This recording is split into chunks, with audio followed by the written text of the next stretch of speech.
na para po siya. Lagay natin.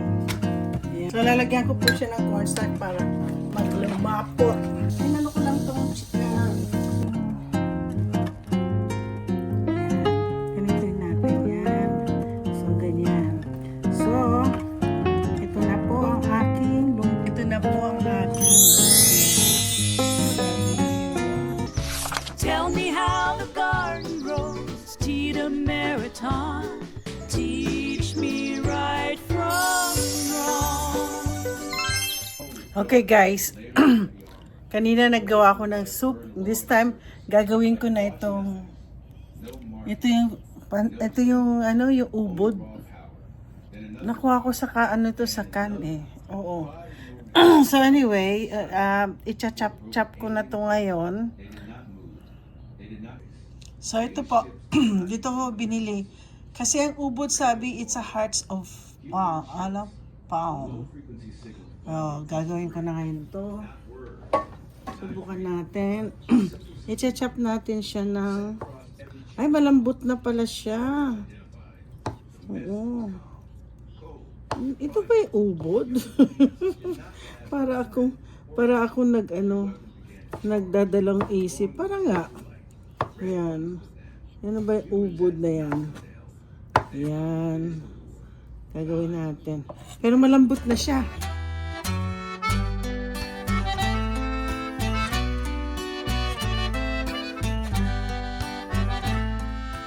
I'll make the wrapper first. So, I'll make, siguro maraming gagawin ko. So, I'll have, so supposedly 1 cup kung malit lang. So, right now, I'm making, nasaan na yung aking sandali. 2 cups. Gagawa ko kasi marami akong gagawin. Tapos, natin para hindi magkalat yung aking mga flour. So, 2 cups po ang gagawin natin. Okay. So, I'll put, sa 1 cup kasi, 2 eggs. Ginawa ko po itong 2 cups. So, 4 eggs ang gagamitin natin. Ayan. 2. Nahulog yun. 3. Ako, 4. Tanggalin natin po ito. Ayan.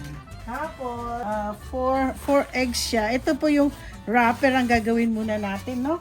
Ngayon, lagyan natin na canola oil, vegetable oil ang ginamit ko. So, 2 tablespoon pag 1 cup. 2 cups to. So, gagawin natin 4. 1, 3, 4. Hindi po tayo gagawa ng crepe. Kasi yung crepe may sugar eh. So, susunod is 1 and 1/2 cup of water. Oh, kasi ang crepe kasi may milk pa. So, ang gagawin lang po natin ay isa po siyang wrapper lang po. So, yan.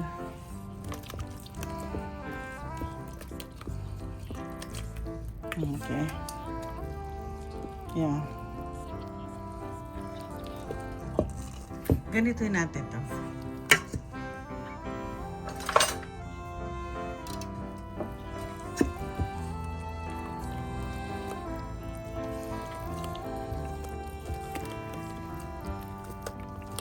So, gaganinin natin.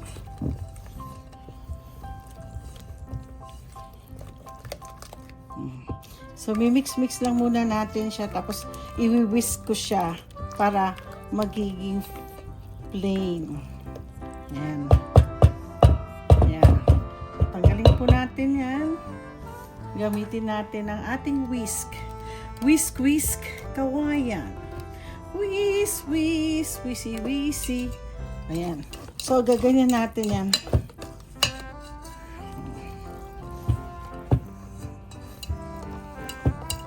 Ayan.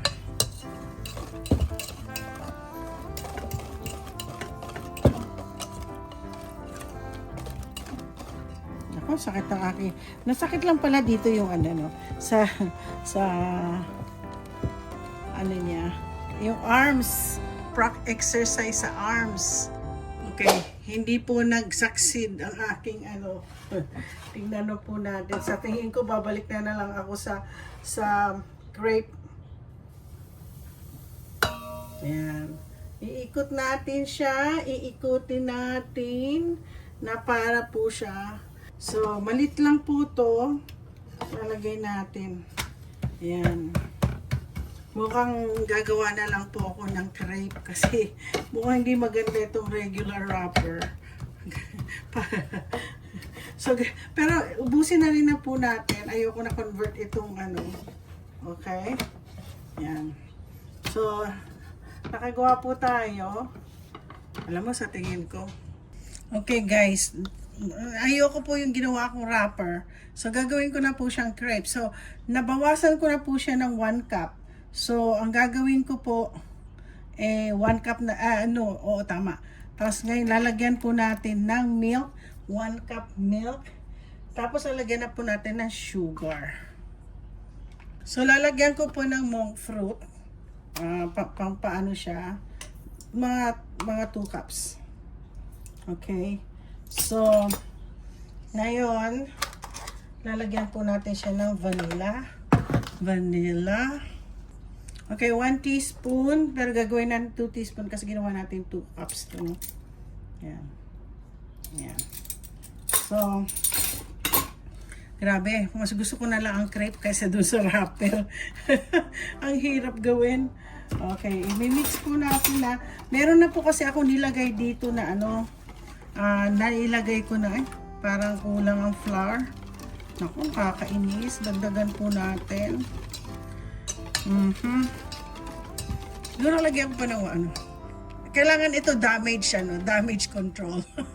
So, ito na yung talagang may milk at saka sugar na siya. Ito na po yung tinatawag natin na crepe.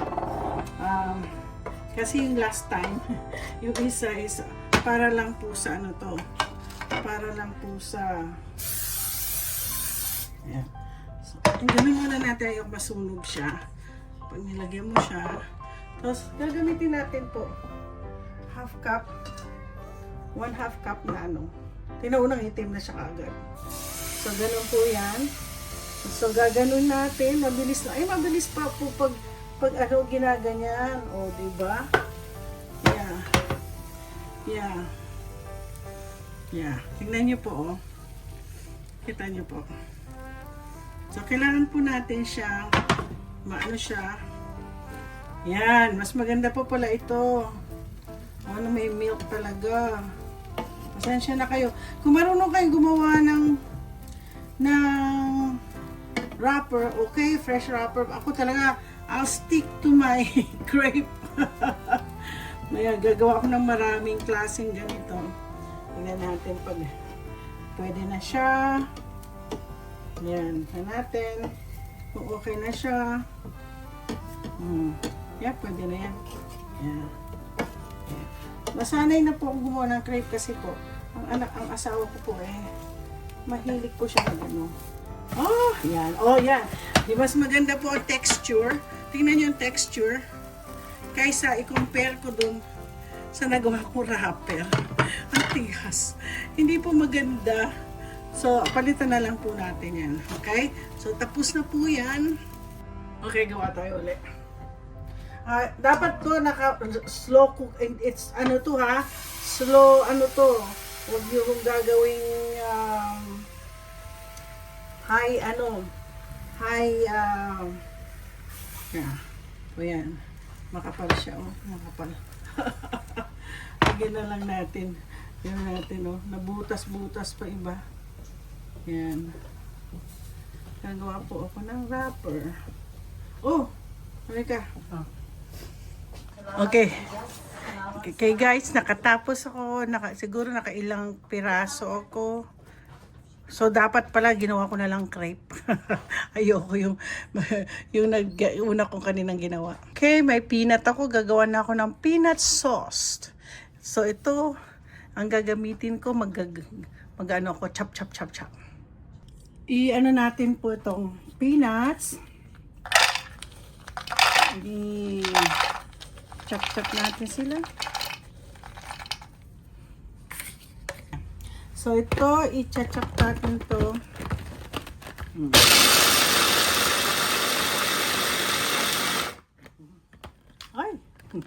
Ayan, medyo ano na siya. Gusto ko yung medyo meron pang konting ay, meron nga. Puno. Tingnan nyo, meron pang bubo. Yan. Ay.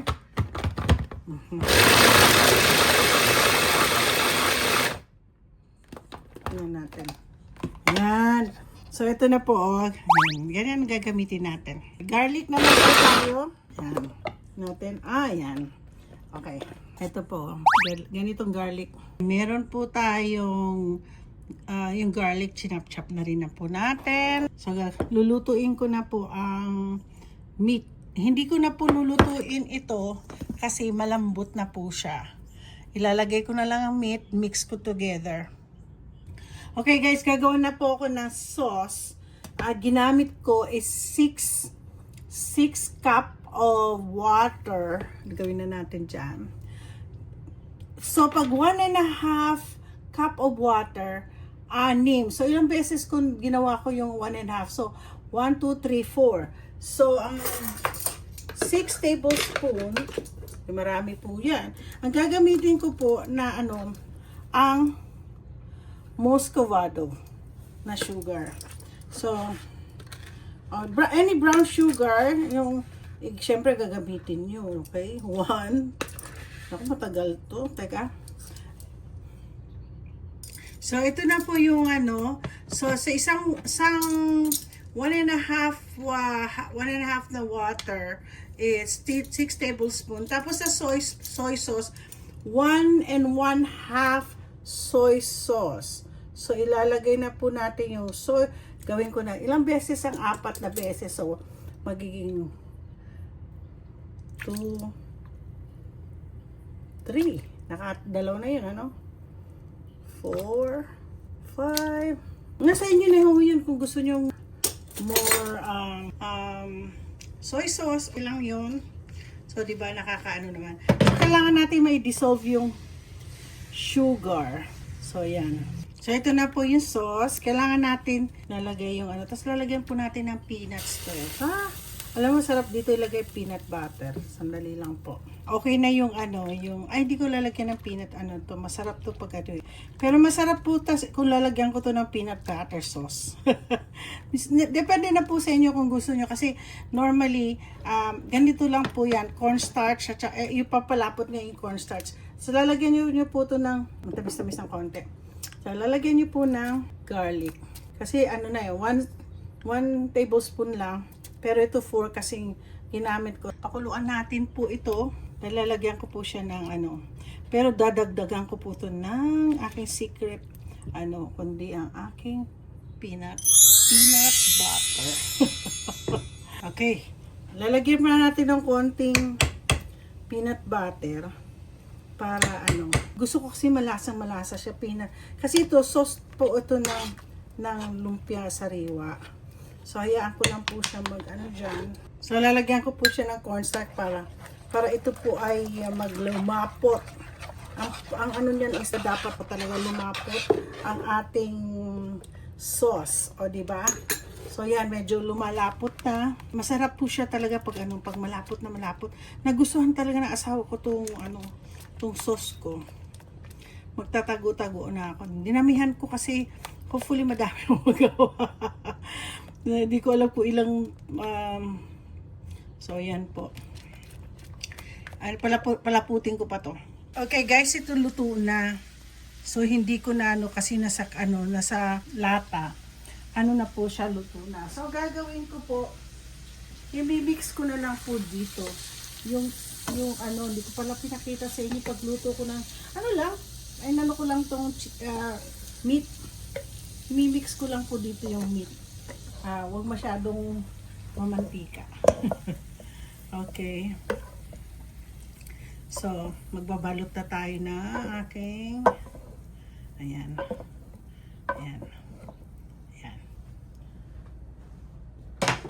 So, i-mix po natin ang ubod. Ayan. Yun? Biglang, nakaano ba ako? Ayan. Ganyan lang po natin. I-mix lang po natin sila. Ayan. Okay guys, umpisa natin. Ito na po yung wrapper ko. maglalagay po tayo ng ating, oh, ito pala. Ganito. Kita na po nyo kung paano ko gagawin. Yeah. Okay. Lalagay na po natin ang ating, yan. Lagyan natin konting karne, okay? Tapos ito na yung ubod natin. Ayaw kasi madurog yung ano, yung ubod. Ayan. So, ang gagawin ko po, dito, lalagyan po natin budburan po natin ng peanuts. Tapos lagyan po natin ng konting fresh garlic. O, diba? So, ay nako yung karne ko. Buo-buo pa siya. So, ganito gagawin natin. Okay. Oho. Yan. Ay, mali, baliktad. Ganito natin. Yan. So, ganyan. So, ito na po ang aking lumpiang sariwa. Kita nyo yan? Una ko kayo pakakain sa pamangking ko. Lian, halika, o, tikman mo to. Ang aking lumpiang sariwa. So, ito na po ang aking lumpiang sariwa. Ayan. Nakakatuwa. So, pakita ko ulit sa inyo ang aking lumpiang sariwa. Dito ko muna niluto. At titikpan po natin kung masarap po siya o hindi. Aha. Teka, papakita ko sa inyo habang... Yan, tingnan nyo na po. Yan. So, titikman po natin. May konti pa siyang sauce. O, di ba? Ayan. Ay, isang kutsara na lang, ano? Kukutsarahin ko na lang siya.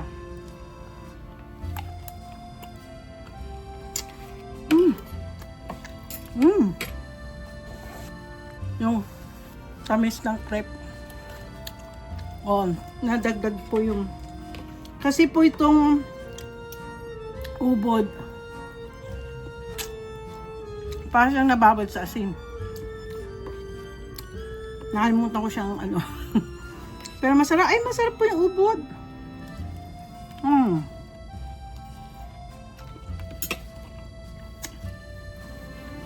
Hindi pa po ako naglalunch. Lagyan ko pa ng konting peanut. Tap. So, don't forget to like and subscribe. Wala po akong masyadong nagawa mo. Umawala ako ng isa para matapos ko na ito. Susunod ko na akong tatapusin na aking lumpiang sariwa. So, don't forget to like and subscribe sa aking pinaghirapang lumpiang ubod.